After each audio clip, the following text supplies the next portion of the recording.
ઉપલેટા તાલુકાના મોટી પાનેલી ગામમાં રાજકારણીય ભૂકંપ સર્જાયો છે। ગ્રામ પંચાયતના ઉપસરપંચ સહિત 7 સભ્યોએ સામૂહિક રીતે પોતાના રાજીનામા ધરી દીધા છે। રાજીનામું આપનાર સભ્યોએ આક્ષેપ કર્યા છે કે મહિલા સરપંચના પતિ ગામના વિકાસના કામોમાં બિનજરૂરી દખલગીરી કરીને અવરોધ ઊભો કરી રહ્યા છે, જેના કારણે ગામનો વિકાસ રૂંધાઈ રહ્યો છે। ખાસ કરીને છેલ્લા 6 મહિનાથી સ્વચ્છતાનું કામ ન થવું અને પ્રગતિમાં રહેલા ભૂગર્ભ ગટરની સારી કામગીરીને પણ સરપંચના પતિએ બંધ કરાવી દેતા ગ્રામજનોને સભ્યોમાં ભારે રોષ જોવા મળ્યો હતો। આ નારાજગીના કારણે મોટી પાનેલી ગામના વેપારીઓ, સામાજિક સંસ્થાના આગેવાનો અને અન્ય શ્રેષ્ઠીઓ સહિત 100 જેટલા લોકોની હાજરીમાં રાજીનામું આપનાર સભ્યોએ પત્રકાર પરિષદ યોજી હતી અને પોતાનું રાજીનામાનું કારણ જાહેર કર્યું હતું। રાજીનામું આપનાર 7 સભ્યોમાં રાજકોટ જિલ્લા પંચાયતના સભ્ય મીરા ભાલોડિયાના પતિ અને ગામના ઉપસરપંચ જતીન ભાલોડિયાનો પણ સમાવેશ થાય છે।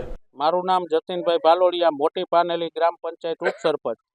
આજ રોજ અમો મોટી પાનેલીના 7 સભ્યો જે રાજીનામા આપ્યા છે તે હમણાં થોડાક દિવસ પહેલાં ગ્રામ પંચાયતમાં એક ભૂગર્ભ ગટર બાબતે વિવાદ થયેલ હતો।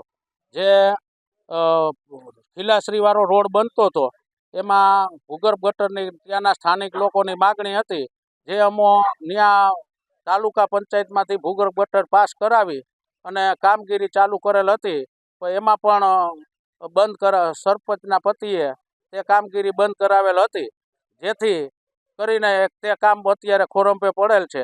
અને બીજો મુદ્દો છે અમારે સ્વચ્છતાનો, જે 6 મહિનાથી આ મોટી પાનેલી ગામમાં સ્વચ્છતાના નામે મીંડું છે,